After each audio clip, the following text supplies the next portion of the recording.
आता वाढदिवस आहे, बोलू द्या. मी आपल्याला विनंती करायला आलो, इथे माननीय मंत्री जयकुमार रावल साहेब आहेत.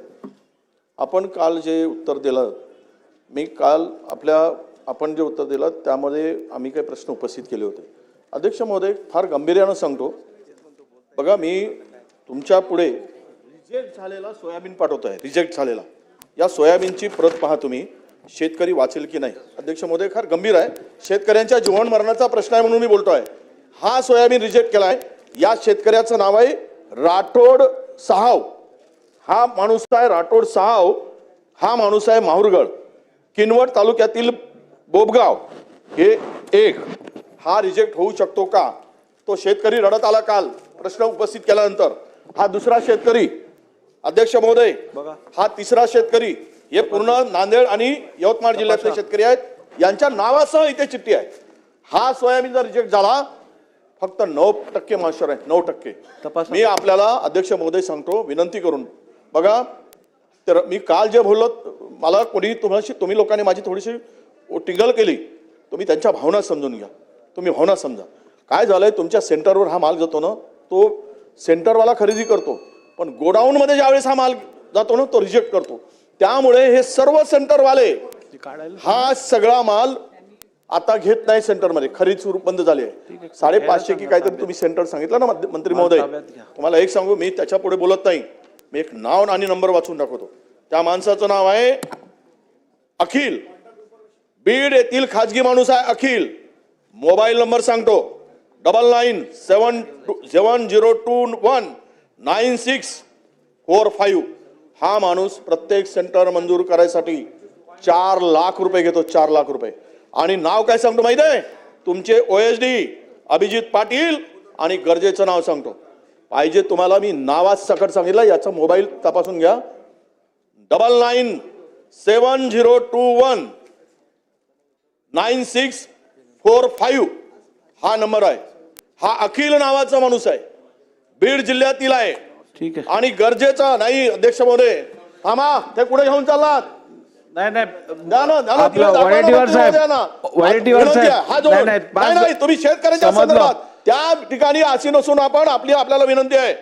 हा हे जे चाललंय ना अध्यक्ष महोदय, उडवा बघा, आम्ही कधी वेळ घ्यायचा विषय नाही, पण शेतकऱ्याच्या हक्कासाठी जर आम्ही इथे बोलत असू आणि समाधानकारक जर कारवाई होत नसेल तर आम्ही उद्रेक कुठे करायचं, आमच्या भावना कुठे करायच्या, हे ते दाखवाना जरा तुम्ही बघा. मी तुम्हाला आरोपीच्या पिंजऱ्यात उभं करत नाही आहे, वस्तुस्थिती सांगतोय काय चाललंय खाली.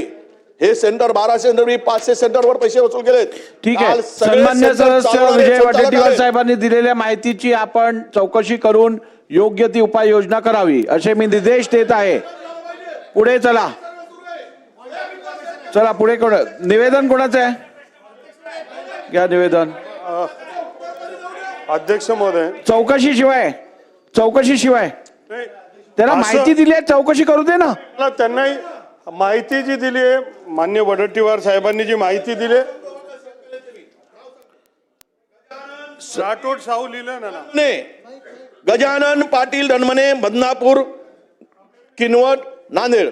संजय कारजेवार, सिंदखेड, माहुरगड. भगवती प्रसार इंद्रजीत सिंग, प्रॉपर किनवट. गजानन रमेश बुरासे, भोगाव, तालुका किनवट. या लोकांनी हे सोयाबीन काल संध्याकाळी आणून दिलेत की आम्ही मरावं की वाचावं ही परिस्थिती त्यांनी मांडली. अध्यक्ष महोदय, म्हणून विनंती आहे, गांभीर्यानं घ्या. तुम्ही तिथे आज उद्या परवा 2 दिवस अधिवेशन आहे. विदर्भातला, मराठवाड्यातला फार गंभीर प्रश्न आहे. एक काम करा, आता हे प्रश्नोत्तर इकडे नको चालते, माझ्याकडे पटल्यावर माहिती द्या, मी या मंत्र्यांकडे पोहोचवतो. सारखणी केंद्र, ठीक आहे, माझ्याकडे द्या तुम्ही. एक मिनिट.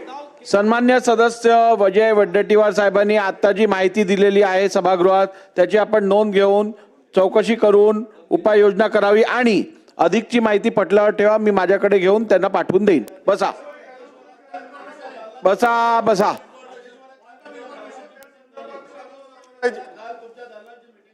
हा, नंतर मंत्र्यांना बोलू द्या. बोला. अध्यक्ष महाराज, आपण सांगितलं कालच्या पहिल्या प्रश्नावरच आपण या ठिकाणी मग तुम्ही निर्णय दिला की माझ्या दालनात मी मीटिंग लावतोय. अध्यक्ष महाराज, आत्ता वडेट्टीवार साहेबांनी जे काही भूमिका मांडली, हे योजना शेतकऱ्यांसाठी आहे, मी काल पण तुम्हाला सांगितलं, पण हे व्यापाऱ्यांसाठी योजना झालेली आहे हे तेवढंच सत्य आहे, हे नाकारता येत नाही. आता त्याचा पुरावा यांनी दिलेला आहे. आणि यांचे जे यांचे PS आहेत ना, यांचंही नाव त्यांनी त्याच्यात टाकलेलं आहे.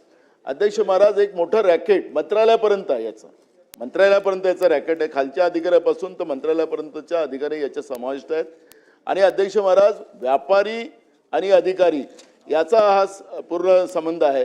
आणि म्हणून मी आपल्याला काल पण सांगितलं की ही सगळी मोमेंट मोडायची असेल आणि खऱ्या अर्थाने शेतकऱ्यांसाठी योजना चालवायची असेल, आम्हाला राजकारण करायचं ना. मी वारंवार सांगतोय, हे शेतकऱ्यांच्या जीवावर उठलेलं हे सगळं आता खरेदी झालेली आहे. आणि म्हणून शेतकरी आत्महत्या करते. अध्यक्ष महाराज, आसमानी संकट आणि हे सुलतानी संकट या सरकारचं याच्यामध्ये आडवं येत आहे. आणि म्हणून माझी आपल्याला विनंती अशी आहे की तातडीनं मुख्यमंत्र्यांच्या अध्यक्षतेखाली एक म्हणजे याला हायपॉवर कमिटीच्या समोर आम्हा सगळ्यांना बोलवा आणि हा सोक्षमक्ष एकदा लावा आणि तेव्हाच खऱ्या अर्थाने याला न्याय मिळेल. मंत्री काल काय उत्तर देतो ते आपण ऐकलं, मी पण ऐकलं. ठीक आहे ना. आणि म्हणून अध्यक्ष महाराज, माझी विनंती आहे, हा आक्रोश आहे अध्यक्ष महाराज, आणि याला तुम्हाला वेळ द्यावाच लागेल अध्यक्ष महाराज. आणि नाही दिलं अध्यक्ष महाराज तर मग या सभागृहात येऊन काय कामाचं आमचं? एक काम करा, तुमचा अंतिम आठवडा प्रस्ताव ज्या वेळेला आपण येतो त्याच्यात ह्याचा समाविष्ट करा, आपण करूया त्यावेळेला. चला. का तुम्हाला उत्तर देणार नाहीये का शासन? तुमच्या प्रस्तावावर उत्तर देणार नाहीये का? मागण्यामध्ये काय आम्ही सगळे प्रश्न मांडले, त्याचं उत्तर मिळालं का आम्हाला अध्यक्ष महाराज? चला.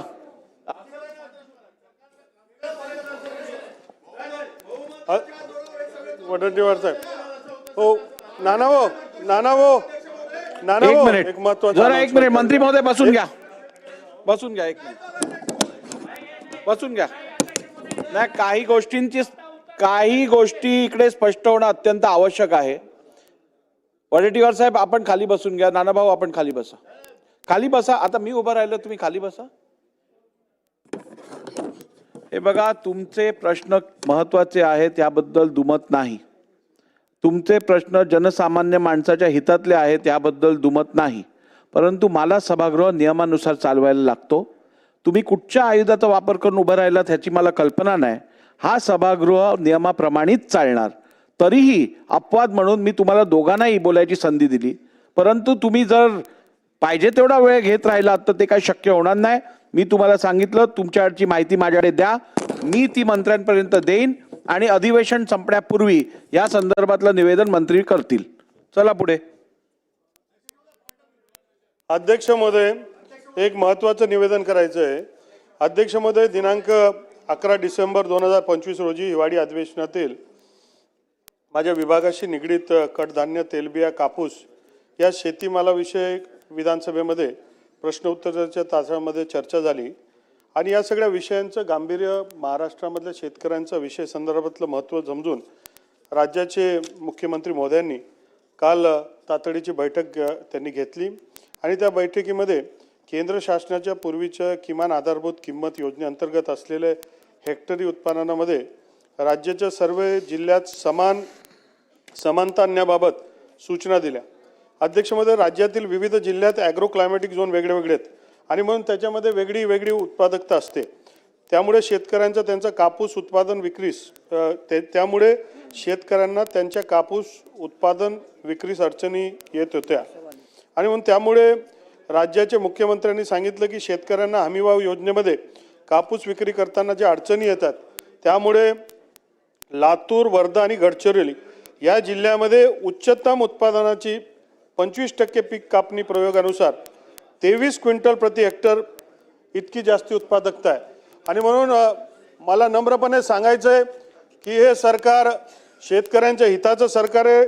राज्याचे मुख्यमंत्री महोदय हे शेतकऱ्यांच्या हितासाठी संवेदनशील आहेत आणि म्हणून त्यांनी हा निर्णय घेतला आहे की या केंद्राच्या योजनेमध्ये 23 क्विंटल हेक्टरचा जो नियम आहे तो महाराष्ट्रातला सर्वात हायेस्ट जो आहे तो पूर्ण राज्याला सरसकट लागू करायचा आणि त्या माध्यमातून ती खरेदी आजपासून करायचा अशा प्रकारचा निर्णय घेतलेला आहे. ठीक आहे. आणि त्यांचा खरेदी विक्री केंद्राचा एक विषय आहे, त्या संदर्भात संबंधित आमदारांबरोबर आपण बैठक घेऊन तो सोडवावा.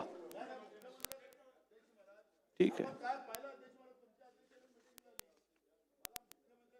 एकदा लावा अध्यक्ष महाराज. ठीक आहे, मी या संदर्भात चला अहो व्यापारी खरेदी करतात, शेतकऱ्यांचा नाही आहे. अहो शेतकऱ्याचा विकला, मग काय कोणाचा खरीदतात? ठीक आहे, पुढे जाऊया. राहुल साहेब बसा. चला, बावनकुळे साहेब निवेदन आहे तुमचं, घ्या. आता बस. अहो असं कसं कामकाज चालणार की नाही? बसून घ्या. बोला बावनकुळे साहेब, बोला. बसा ना नाना भाऊ. काय आहे तुमचा पॉइंट ऑफ ऑर्डर? पहिली मला सांगा कुठच्या नियमाचा भंग झाला आणि मग चालू करा. ते सांगत आहे. परवा नियमच सांगतो, नियमावरच येतोय. परवा नियम नंबर हे महसूल मंत्र्यांना पहिले थोडं शांत करा. ते पहिला नियम माझा आहे. अध्यक्ष महाराज, परवा आपण आपल्या राज्याच्या निवडणूक आयोगाच्या बाबतचा जो आपण निर्णय आम्हाला दिला, त्या निर्णयाच्या आधारावर मी राज्यातल्या विधी तज्ञांशी चर्चा केली आपण दिलेल्या निर्णयावर. अध्यक्ष महोदय, आपण दिलेल्या निर्णयामध्ये मला कुठलाही विरोध करायचा नाही, पण एक गोष्ट अध्यक्ष महाराज, हे सार्वभौम सभागृह आहे आणि जेव्हा कोण पण असो, जेव्हा त्याला तो आपल्या पदाचा दुरुपयोग करत असेल तर त्याच्यावर या सार्वभौम सभागृहाच्या माध्यमातून कारवाई करायचे अधिकार जे असतील त्याला कुठं त्या याला आपल्याला आपला प्रस्ताव पाठवावा लागतं. त्याच्यावरची चर्चा आमची झाली. अध्यक्ष महाराज, कालच आपण लोकायुक्त बिल पण या ठिकाणी मान्य करून घेतलं आणि आता निवडणूक आयोगालाही त्याच्यामध्ये आपण त्याच्यामध्ये अंतर्भाव करून घेतला. अध्यक्ष महाराज, राज्यपाल यांना मुख्य निवडणूक आयोगाला नियुक्त करतो आणि राष्ट्रपती महोदय, राज्यपाल आणि पार्लमेंट. अध्यक्ष महाराज, 2/3 मेजॉरिटीने आपण एक ठराव केला समजा आणि तो लोकसभेला पाठवला किंवा राष्ट्रपती महोदय राज्यपालांना, तर अध्यक्ष महाराज आपल्याला त्याला मान्यता देता येतं आणि आपल्याला विधानसभेला तो ठराव करता येतं. अध्यक्ष महाराज, मला थोडं बोलू द्या. मला माहिती आहे तुम्ही पुढे काय बोलणार आहे, म्हणून मी पहिले बोलून घेतो. नाही, मी अजून नियमाची वाट बघतोय. मी येतो ना. अध्यक्ष महाराज, राज्याच्या मुख्यमंत्री महोदयांनी, राज्याच्या उपमुख्यमंत्र्यांनी सुद्धा, राज्याच्या मुख्यमंत्री आणि उपमुख्यमंत्र्यांनी सुद्धा आपली नाराजी माध्यमाच्या समोर मुख्य निवडणूक आयोगाच्या म्हणजे आपल्या राज्याच्या निवडणूक आयोगाच्या बद्दलची व्यक्त केलेली आहे. म्हणजे याचा त्रास राज्याच्या जनतेला आणि जे काही उमेदवार असतील ज्यांचा ऐन वेळेवर निवडणूक रद्द केली गेली त्यांनाही सुद्धा इथं झालेला आहे. अध्यक्ष महाराज, मी आपल्याला एक गोष्ट या निमित्तानं सांगतो की वाघमारेची जे आत्ता आपल्या राज्याचे निवडणूक आयोग आहेत त्याला 6 महिन्याआधी आपण VRS घेतला त्यांनी आणि त्यांना या पदावर नियुक्त केलं. नितीन करीर, राजगोपाल देवरा, राजीव जलोटा, आमच्या विशेष करून सुजाता सोयनिक असे चांगले होते, कारण की आपल्या राज्याच्या निवडणूक आयोगाची एक परंपरा राहिली. नंदलालजी होते, आत्ताच रिटायर झालेले राजेश कुमार होते आणि ही पद अनेक दिवस खाली होतं. अध्यक्ष महाराज, त्यावेळेस हे सगळे लोक होते, पण आपण यांना VRS घेऊन हे पद भरवायला लावलं आणि यांच्या हातातून महाराष्ट्रासारख्या प्रगत आणि लोकशाहीला मजबूतीच्या दृष्टिकोनातून पुढे पावलं टाकणाऱ्या या राज्यामध्ये निवडणुकांच्या या प्रक्रियेमध्ये चुका करणारा निवडणूक आयोग आपण बसवला, कारण शिफारस तर राज्य सरकार करते अध्यक्ष महाराज. आणि म्हणून माझं म्हणणं आपल्याला एवढंच आहे, मी नियमावर मला माहीत आहे तुम्ही कुठे येणार आहे, त्याच्यामुळे मी तुम्हाला एवढंच म्हणतो, हे माझ्या भावना नाही, या सभागृहाच्या माध्यमातून राज्याच्या जनतेच्या भावना आहेत.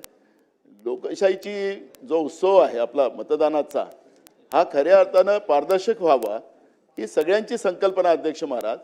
आणि म्हणून प्रत्येक गोष्टीला आपण नियम लावला आणि आपण परंपरेला बाजूला सारलं. नाना भाऊ, तुम्ही सांगताय चीफ इलेक्शन कमिशनरनी केलेलं काम नियमबाह्य आहे, आता तुम्ही पण नियमबाह्यच करताय. आता बसा, आपण पुढे जाऊया. नाही, पण मला याच्यावर सांगा ना अध्यक्ष महाराज, मला सांगा ना, मला याच्यावर आपल्याला 2/3 मेजॉरिटीला, कारण की मुख्यमंत्र्यांचं मत आहे, उपमुख्यमंत्र्यांचं मत आहे, सरकारचं मत आहे, थोडक्यात मेजॉरिटीने ठराव या करू ना. संदर्भात खरं तर नानाभाऊ, या संदर्भात मी रुलिंग दिल्यानंतर परत हा विषय सभागृहात घ्यायची काय गरज आहे आणि योग्य पण नाहीये ते.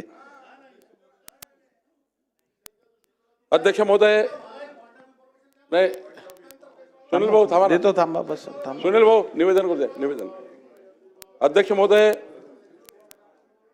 मलबार कंबाला हिल मधील बाबुलनाथ मंदिर ट्रस्ट यांनी बाबुलनाथ मंदिर ट्रस्ट मधील 583.23 चौरस मीटर जागा हे बाबुलनाथ मंदिर ट्रस्टची लीज नूतनीकरणचा प्रस्ताव हा सरकारकडे होता.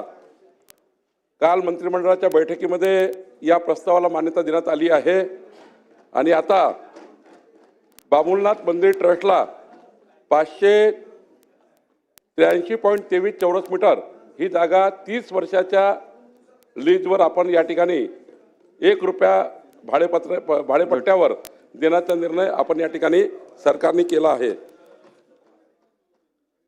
सुनील प्रभू साहेब, दुसरा अध्यक्ष महोदय, आपण महायुतीच्या विधानसभेच्या निवडणुकीच्या वेळी महायुतीने एक संकल्पनामा दिला होता आणि राज्यामध्ये शेतकऱ्याची पांधन रस्ते योजना करण्याचा एक आपण त्यावेळी संकल्प केला होता.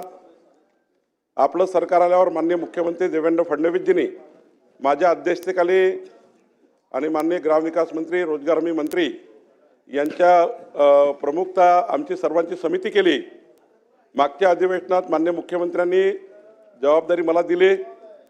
आम्ही या समितीच्या जवळपास 7 बैठका घेतल्या आणि या राज्यामध्ये आता माननीय मुख्यमंत्री यांच्या सूचनेनुसार काल मंत्रिमंडळासमोर मुख्यमंत्री बळीराजा शेत पांधन रस्ते योजना या योजनेला आता मान्यता देण्यात आली आहे आणि या योजनेच्या माध्यमातून 3-4 हायलाईट मी या ठिकाणी महत्त्वाच्या बाबी सांगणार आहे.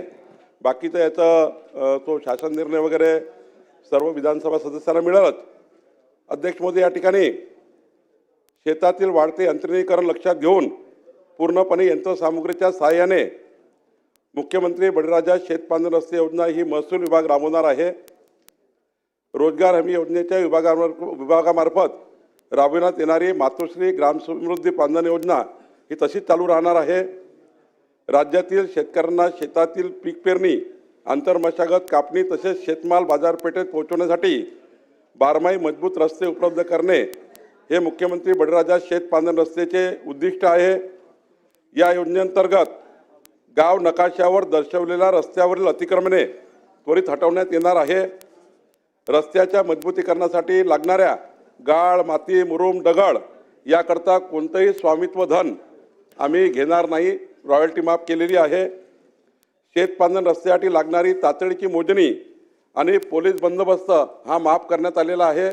पोलीस बंदोबस्त मोफत आणि मोजणीसुद्धा मोफत या ठिकाणी करण्यात येणार आहे. या योजनेसाठी स्वतंत्र लेखाशीर्ष महसूल खातं उघडणार आहे आणि याचा महसूल खातं हे स्वतंत्र लेखाशीर्ष काढणार आणि काही सामाजिक दायित्वातून जर काही पैसा या ठिकाणी आला पुन्हा वेगळा तर त्या ठिकाणी त्यांनाही ती योजना लागू केलेली आहे आणि त्यामुळं त्याचं अकाउंट हे प्रांत एडीओच्या कडे आम्ही ओपन करणार आहोत आणि त्या ठिकाणी सामाजिक दायित्वाच्या माध्यमातून या ठिकाणी करणार आहे. लेखाशीर्ष वेगळं काढून याला शासनाचा वेगळे पैसे देणार आहे. अध्यक्ष महोदय, या योजनेचा प्रभावी अंमलबजावणीसाठी राज्यस्तरावर महसूल मंत्री म्हणून माझ्या अध्यक्षतेखाली एक समिती आहे.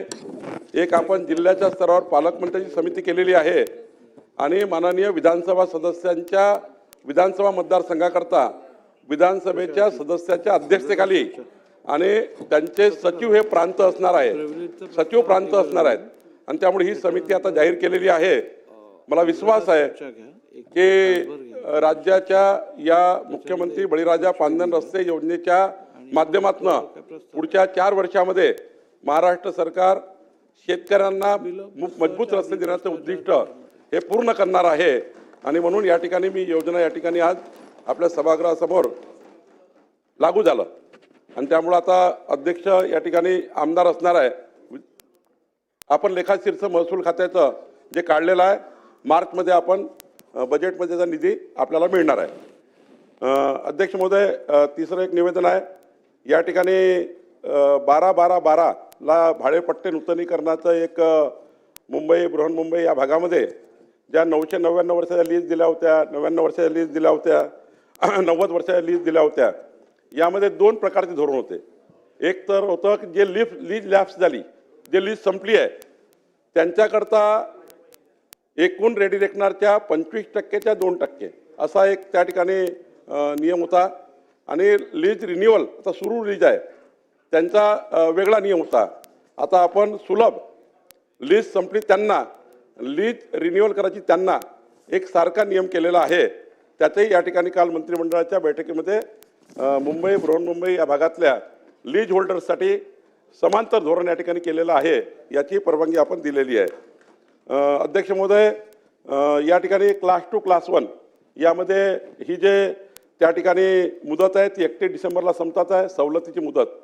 आणि त्यामुळं आता आपण शासन निर्णय केला आहे की शासन अधिसूचना दिनांक 4/3/2025 अन्वये प्रसारित महाराष्ट्र जमीन महसूल भाडेपट्टे कब्जा हक्काने प्रदान केलेल्या जमिनी भोगवटदार वर्ग 1 मध्ये रूपांतरित करण्याचा नियम 2025 नुसार भोगवटदार वर्ग 1-2 मधून वर्ग 1 मध्ये सवलतीच्या दराने रूपांतरण करण्याबाबत दिनांक 31/12/2025 पर्यंत असलेली मुदत 1 वर्षाने वाढवून 31/12/2026 पर्यंत देण्याचा निर्णय शासनाने केलेला आहे. दुसरा अध्यक्ष महोदय, याच्यामध्ये महत्त्वाचा भाग होता जे न्यायालयीन प्रकरणं झाले आहेत किंवा नियोजन प्राधिकरणाच्या विकास योजनेत केलेले बदल असतील किंवा अशा स्वरूपाच्या भोगवटदाराच्या अवाकाबाहेर कारणास्तव त्यांना प्रदान केलेल्या जमिनीचा वापरास विलंब झाला असेल, कधी कोर्ट कचेरीमुळं, कधी त्या ठिकाणी आपल्या नियोजन प्राधिकरणाच्यामुळे उशीर झाला, कधी त्या ठिकाणी अवाकावरची परिस्थिती निर्माण झाली, जसं कोरोनाचा काळ आला मधल्या काळात. अशा याच्यामध्ये या नियम 3 मध्ये उपनियम 1 मध्ये 3(1)(अ) मध्ये जमिनीच्या वीज प्रयोजनासाठी 5 वर्षापर्यंतच्या वापराबद्दलची जी अट आहे ती शासनाला जर खात्री पटली की ही अट ही या ठिकाणी शिथिल करणे गरजेचं आहे तर शासन ती अट शिथिल करू शकेल. म्हणजे अवाकावर परिस्थिती निर्माण झाली तर 5 वर्षाची अट हे शिथिल करू शकेल असाही या ठिकाणी निर्णय घेण्यात आलेला आहे. आणि त्यामुळं आणि दुसरं अध्यक्ष महोदय, या ठिकाणी अनेक दशकापासनं शासकीय जमिनीवर जे गृहनिर्माण सहकारी संस्था आहे, अध्यक्ष महोदय आपणही या ठिकाणी सूचना दिली होती, गृहनिर्माण सहकारी संस्था ज्या आहेत या संस्थांना ज्या इमारती मोडकळीस आल्या त्या खाजगी स्वयं पुनर्विकासाशिवाय मार्ग नाही आहे. आणि त्यामुळे आपण जी 5%ची 25% सर्व गृहनिर्माण संस्थाला आहे, पण जे स्वयं विकास करायचा असेल, स्वयं पुनर्विकास करायचा असेल त्यांना 5% फक्त पैसे आपण घेत होतो, पण त्यामुळे प्रीमियम रेडी रेकनरच्या. पण त्याच्यामध्ये एक अट होती की 25% ही प्रधानमंत्री आवास योजनेला देणे बंधनकारक राहील.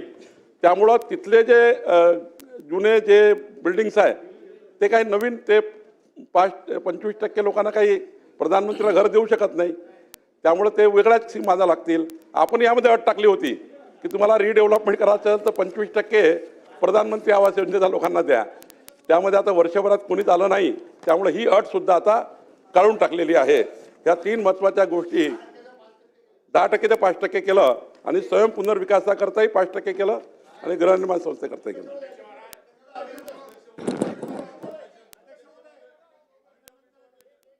नाही, अजून कोणाचं निवेदन आहे? घ्या निवेदन, घ्या निवेदन होऊ द्या.